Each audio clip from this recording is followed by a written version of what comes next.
অন্ধকার মানে মানুষের তৈরি করা নিয়ম কানুন।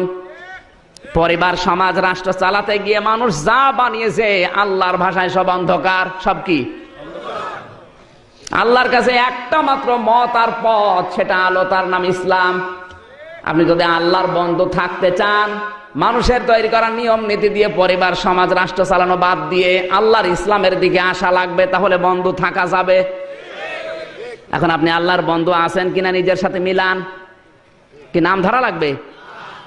জোর করার বিষয় না, জোর করে সব কাজ হয় না। আপনি আল্লাহর বন্ধু আছেন কিনা এই আয়াত তার প্রমাণ। এই আয়াতটা নিয়ে গবেষণা করেন তো বাংলাদেশে ৯৬% মুসলমান শুধু আগা কাটা আছে। তাই আল্লাহর বন্ধু হিসাব করলে ১০০ জনের একজন। কথা বলুন। অধিকাংশ মানুষের সেন্স আছে ওইদিকে। ওয়াল্লাযীনা কাফারু আউলিয়াউহুমুত তাগুত, যারা কাফের এদের বন্ধু হচ্ছে তাগুত। ইখরিজুনাহুম মিনান নূরি ইলা যুলুমাত, এরা ইসলাম থেকে ডাক দিয়ে আলোর দিকে থেকে অন্ধকারের দিকে নিয়ে যাবে। আগেই বলেছে অন্ধকার মানুষের তৈরি করা নিয়ম কানুন। এর চাইতে আর নাম ধরে বলার কিছু নেই। এরপরেও যদি বলেন কে হুজুর আমি বুঝতে পারছি না, এদিকে আসেন, আপনাকে ঝড়ি কোদাল দিয়ে বোঝাচ্ছে। কোরআন দিয়েও যদি কেউ হেদায়েত না পায়, আল্লাহর কসম ওর কপালে হেদায়েত নেই, ও জাহান্নামে যাবে। এটা যদি আপনাকে হেদায়েত দিতে না পারে, মনে করবেন আপনি কি আল্লাহ জাহান্নামে দেওয়ার জন্যই বানিয়েছে। এর চাইতে আর কি দলিল প্রমাণ দেওয়া যায় বলেন? আমি সেই দিকে যাচ্ছি। আশা করি যারা শুনছেন, আজকে দুনিয়া যেহেতু থাকার জায়গা না, আপনি ১০০ বছর হোক ১৫০ বছর হোক মারা যাবেন, মাস্ট বি। সোজা যখন হবেনি, এখন সোজা হন, কাজে লাগবে। ওই মরণের পরে যতই সোজা করে চকলেটের মতো লম্বা করে দেওয়া হয়, তখন কোনো কাজ নেই যদি এখন কেউ সোজা না হয়। এরপরেও যদি মানুষের তৈরি করা আইন কানুন নিয়ে রাজনীতি কেউ না ছাড়ে, আমি ফতোয়া দিয়ে যাচ্ছি ও মরণের পরে বিনা হিসাবে জাহান্নামে যাবে। ও যদি জান্নাতে যায়, কোরআন শরীফ মিথ্যা। এই কথা বলেন। বুখারী শরীফ লেখার আগে ইমাম বুখারী একটা কিতাব লিখেছেন, আল আদাবুল মুফরাদ।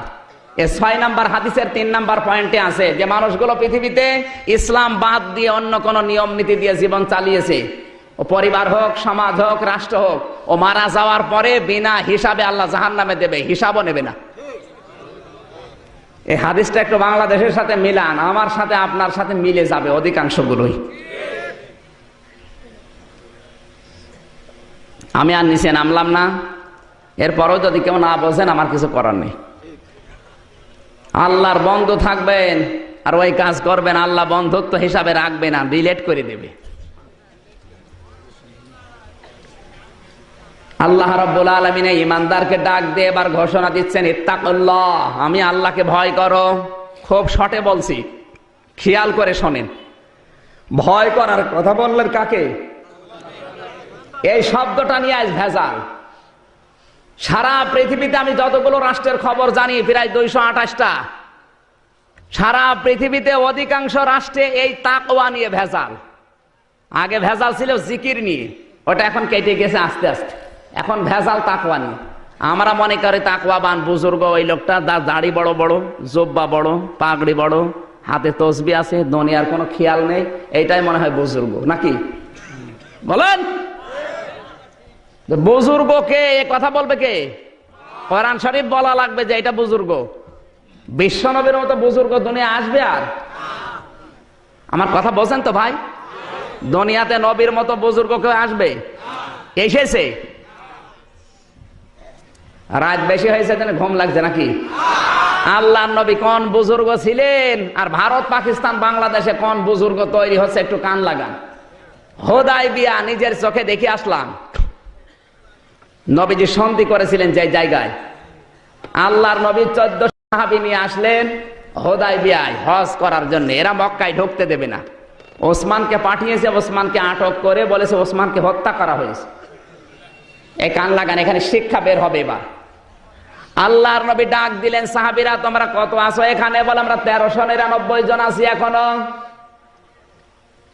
ওখানে এখন একটা বাবলা গাছের চারা আছে, পাশে একটা মসজিদ, কোরআনে কারিমে আল্লাহ জানিয়েছে তাহতা শাজারাতি ফাআলিমা মা ফি কুলুবিহিম ফানজালাস সাকিনাতা আলাইহিম ওয়া আসাবাহুম ফাতাহান করিবা। সূরা ফাতিহা 26 নাম্বার পারা 12 নাম্বার পৃষ্ঠা 9 নাম্বার লাইনের 18 নাম্বার আয়াতের শেষের অংশে এটা আছে। আল্লাহ বলেন ওই বাবলা গাছের নিচে নবী আপনার হাতে হাত দিয়ে যারা শপথ বাক্য পাঠ করেছে আমি আল্লাহ তাদের উপরে আমার কুদরতি হাতটা দিয়েছিলাম। শুধু সুবহানাল্লাহ পড়ার জন্য বলি না, এবার আমি শিক্ষা দিচ্ছি। হজ যারা করে এখানে দুইজনই হাজি। ইহরামের কাপড় পরার পরে শরীর চুলকানো জায়েজ নেই, মাথা চুলকানো জায়েজ নেই, কারণ একটা পশম যদি খুলে পড়ে দম দেওয়া লাগবে। কি বলেন? অথচ নবীজি নিজে সাহাবীদেরকে বললেন ইহরামের কাপড় যারা পরেছে খুলে ফেলো। উনি কি জানতেন না ইহরামের কাপড় খুললে আমার হজ মাঠে মারা যাবে? জানতেন না? কেন খোলালেন? খুলিয়েছেন এই জন্যে পরে হজ আমি করে নেব, দম দরকার হয় দিয়ে নেব। কিন্তু নিরপরাধ একটা মানুষকে বিনা অপরাধে ওরা ওসমানকে হত্যা করেছে। এটা আন্দাজে না, বিনা অপরাধে মারলো কেন? যেই নবী তায়েফে পাথর খেয়ে বরদোয়া করেনি, আর উহুদের ময়দানে দাঁত পড়ে গেছে বরদোয়া করেনি।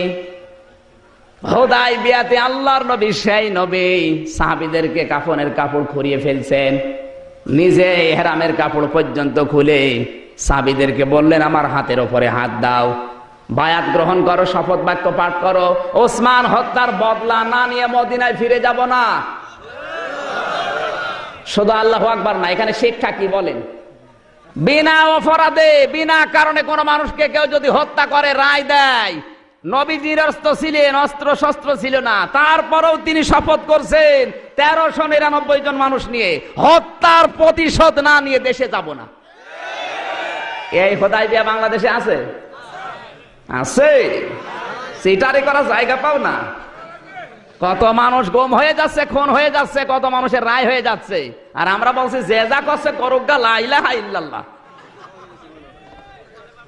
এর নাম হুদায়বিয়া না। নিজের চোখে যেটা দেখেছি ওই হুদায়বিয়া শোনালাম। আল্লাহ রাব্বুল আলামিন সঙ্গে সঙ্গে আয়াত নাযিল করে জানিয়ে দিলেন লাকাদ রাদিয়াল্লাহু আনিল মুমিনিনা ইয ইউবাইউনাকা তাহতাশ শাজারাতি। এই তাহতাশ শাজারা গাছের নিচে, এটা মানে বাবলা গাছ।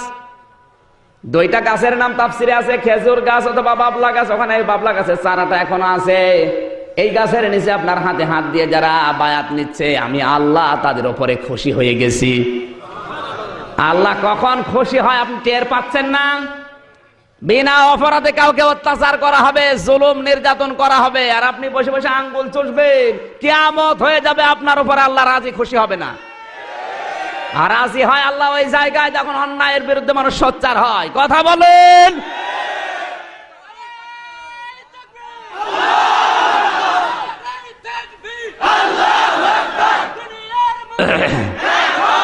হ্যাঁ বসেন।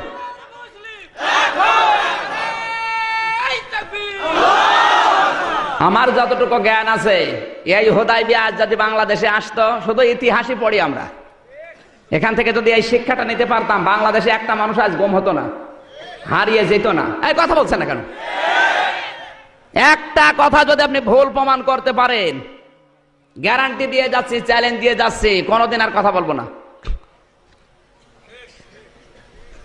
আমার বয়স অল্প, লেখাপড়া যা ছিল বাংলাদেশে একেবারে কম করি নাই, আমি চ্যালেঞ্জ এমনিতেই নাই। 42টা তাফসিরের মতো তাফসির আছে বাংলাদেশে প্রায়। আমি কওমিতে পড়েছি, আলিয়ায় পড়েছি, বিশ্ববিদ্যালয় শেষ করেছি, এখন ডক্টরেট করার জন্য সার্টিফিকেট জমা দিয়েছি। মনে করছেন হুজুর ছোট, যা বলে বলো। আপনি মিলান তো, একটা কথা ভুল প্রমাণ করতে পারেন কিনা? কোন আলেম নিয়ে আসবেন, নিয়ে আসেন। আর যদি প্রমাণ করতে না পারেন ভুল, তাহলে আপনার মেনে নেওয়া লাগবে। কি বলেন? আর যদি মেনে না নেন, বেকারে মাহফিল দিয়েছেন কোন কারণে? লোক দেখানোর জন্য? তাহলে এখন থেকে সিদ্ধান্ত নেন, এলাকায় যদি কোনো অন্যায় অবিচার, সে একজন হোক, কিছু যদি হয়, সোচ্চার হওয়া লাগবে। নবীজি সোচ্চার হয়েছেন, জীবন দেওয়ার জন্য 1399 জন মানুষ প্রস্তুত। ওরা ভয়ের চোটে ওসমানকে ছেড়ে দিয়েছে। আজ বাংলাদেশে যদি আমরা এরকম কিছু করতে পারতাম, রাম বাম উল্টা পাল্টা পথ দিয়ে পালাতো। বুজুর্গ হয়ে বসে আছে, নবী ছিলেন বুজুর্গ, এর নাম বুজুর্গ। এ বুজুর্গ এখন দেশে আছে? বুজুর্গ হওয়ার জন্য 2 নাম্বার লক্ষণ হুদায়বিয়া থেকে দেখলাম অনেকগুলো জায়গা আছে এখনো মার্ক করা। আল্লাহর নবী ডাক দিয়েছেন সাহাবীরা, ওসমানকে ওরা ছেড়ে দিয়েছে ঠিক, কিন্তু রাতের বেলা আসবে। যুদ্ধ একটা কৌশল, প্রতিপক্ষকে ঘায়েল করার জন্য বিচক্ষণতা অর্জন করা লাগবে, বিভিন্ন সাইড দিয়ে ভয় দেখানো লাগবে, ওদের অন্তরে ভীতি সৃষ্টি করা লাগবে। এই জন্য তোমরা পায়খানা বানাও কম আর চোলা বানাও বেশি। গভীর রজনীতে 2 জন গুপ্তচর এসেছে, এসে দেখে শুধু চুলা, মানুষ 1400 বানিয়েছে, 14,000 চুলা। ওরা কয়েক হাজার গোনার পরে বছর দরকার নেই, চুলায় যদি হয় এত, তাবুর ভেতরে মানুষ আছে কত, ফিরে গেছে ভয়ে। ডাক দিয়ে বলে, নেতা আবু সুফিয়ান, পারলাম না মানুষ গণনা করতে। বলে কেন? চুলা যত 2-3 হাজার গোনার পরে আর গণনা করতে পারলাম না। কি করা যায়? এবার যাও 2 জনকে, তোমাদের পাঠালাম মানুষ গুনতে, তোমরা চুলা গুনেছো। সকালবেলা এসে দেখে এক একটা পায়খানার সামনে প্রায় 150-200 মানুষ। নবীজি জানিয়েছিলেন মানুষ 14,000 পায়খানা বানাবো 14টা। ওরা এসে পায়খানার লাইন গুনতেছে, 2-3 লাইন গোনার পরে বছর দরকার নেই। পায়খানায় যদি এই মানুষের লাইন হয় তো তাবুর ভেতরে কত, ভয়ে চটে গেছে, দৌড় দিয়ে চলে। আল্লাহর নবী কথাটা বললাম কেন? এই কান লাগান। নবীজির বিচক্ষণতা ছিল, নবী বুদ্ধিমান ছিলেন, আল্লাহর নবী দূরদর্শিতা ছিল, আল্লাহর নবী সমরবিদ ছিলেন। প্রতিপক্ষকে ঘায়েল করার জন্য বিভিন্ন কৌশল অবলম্বন করা লাগবে। আজ পৃথিবীর সব জায়গা রাম আর বামদের হাতে। এদেরকে ঘায়েল করার জন্য, এদেরকে দুর্বল করার জন্য কিছু আমাদের হাতে নেই। এই যে স্যাটেলাইট গুলো একটা আমাদের হাতে আছে, ওরা যেটা নিয়ে আমাদের চরিত্রগুলো ধ্বংস করে ফেলছে।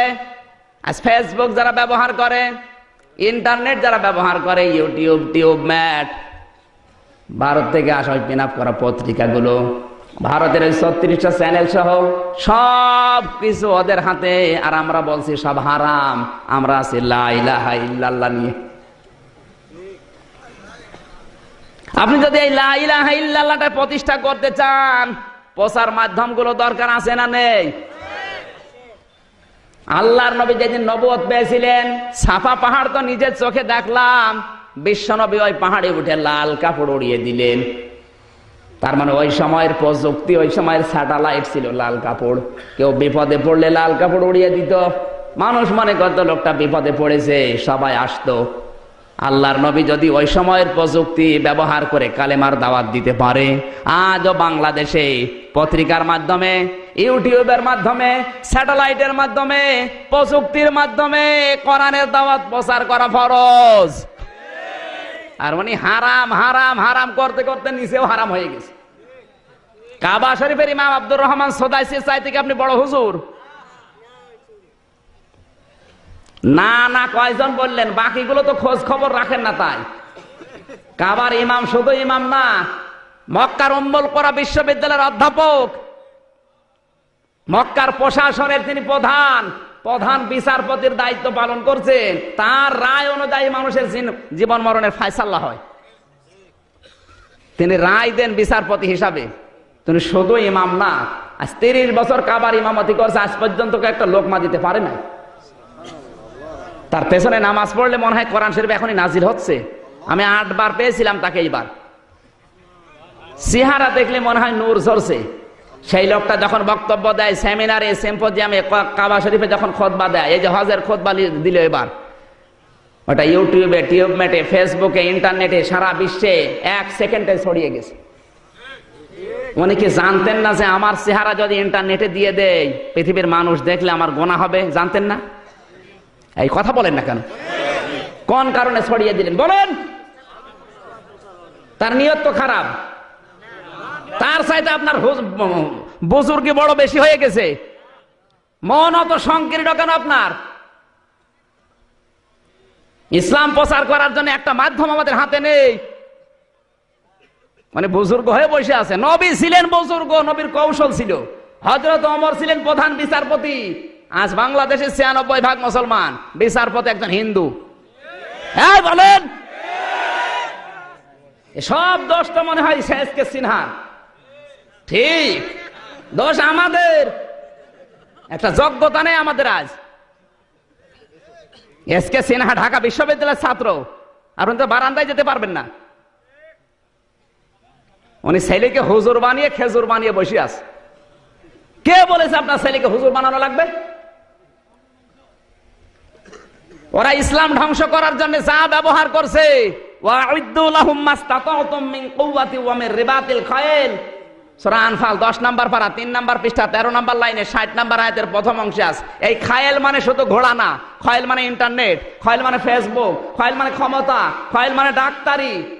যা ধরবেন আধুনিক তাফসীর যেগুলো বের হচ্ছে এগুলো পড়েন তো, পড়াশোনা তো করেন। ওর বাবা যা বলো তাই বিশ্বাস করে। খায়েলের ব্যাখ্যায় প্রায় 99টা অর্থ লিখেছে তাফসীরে। উনি সেই ঘোড়া নিয়ে পড়ে আছে।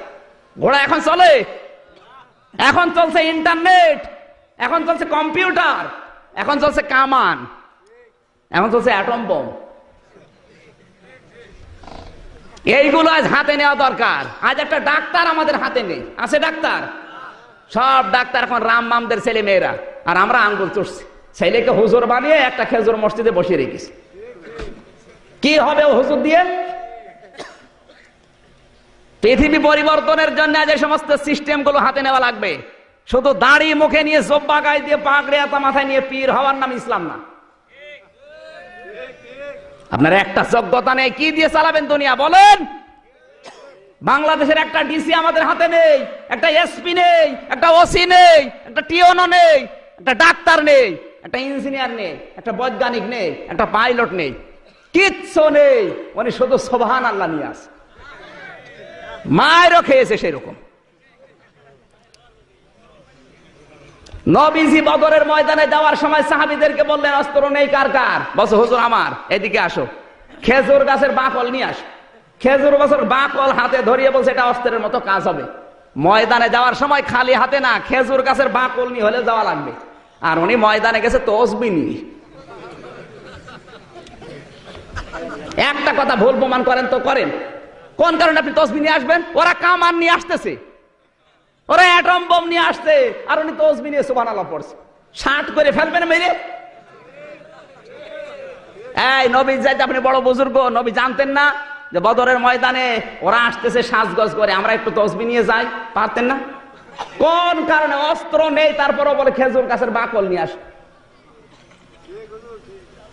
ইসলাম বলতে ইসলামের হর্ষায়ও বোঝে না। এখন যদি বলেন হুজুর আপনি বেশি বোঝেন, আমি বেশি না। ইসলাম নেওয়া লাগবে মক্কা মদিনা থেকে। আপনি নিজে ইসলাম বানাবেন, ওর নাম ইসলাম না। মক্কা মদিনায় রাসূল যা করেছেন ওইটাই ইসলাম, নাকি আপনি বেশি বোঝেন? ছেলেকে ডাক্তার বানাতে হবে।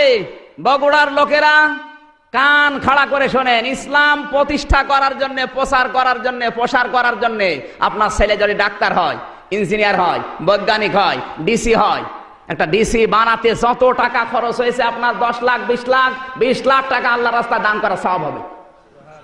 কিন্তু প্রথমে তাকে কোরআনের জ্ঞান শিক্ষা দিয়ে নেবেন।